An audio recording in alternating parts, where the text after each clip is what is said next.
どうもセバスチャンです。今回は振動の王者とも言うべきハーレー・ダビッドソンにヤマハ純正 MT-09XSR900GP 用の新型オールアルミパフォーマンスダンパーを流用取り付けしました。巷で噂のパフォーマンスダンパーですが、結論から申し上げますと確実に効きます。ハーレーに限らず旧車や対応車種以外の方にもぜひとも参考になさってみていただきたいのですが、変化を食事で例えるならば、取り付けていないその状態を吉野家の牛鍋定食とするならば、取り付けた状態では木曽路のすき焼き御膳になるといった具合で、海苔味の旨味に変化があります。ハンドル、ステップ、ペグ、シート全てに伝わる振動が和らぎ、一足発進のクラッチミートから違いが分かります。サスペンションセッティングを見直してみたくなるほどで、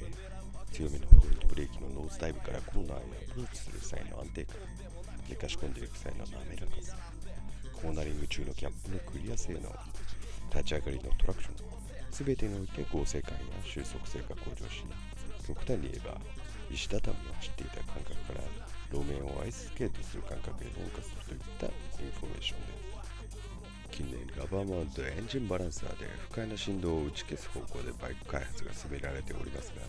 回転数に比例して振動数も多くなるのはどんなバイクでも基本的に同一です。高速回転で手がしびれたり、目線すら振動でブレて見えず、肉体的な疲労感と心理的疲労感が伴います。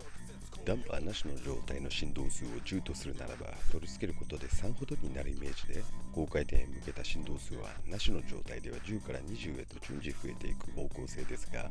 ありていは3から6の間で安定して収束し、それ以上の数値にはいかないような不思議な感覚があります。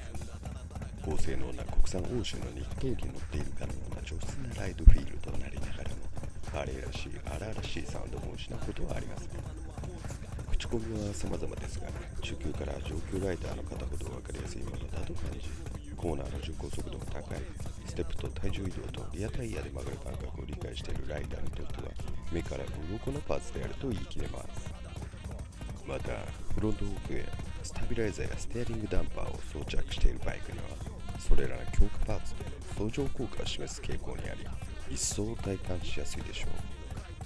オーリンズリアショックの減衰調整リセッティングとして、ストロークの長さを測るために巻きつけたタイラップ位置も左右誤差なく綺麗な位置にとどまっていることも好感が持てます。リアショックリセッティングについてはまた別の機会に動画にしますが、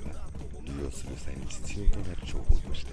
ダンパーの長さや太さに取り付けなどスペックに用意すべきパーツ類は説明欄に記入しておきます。ご視聴ありがとうございました。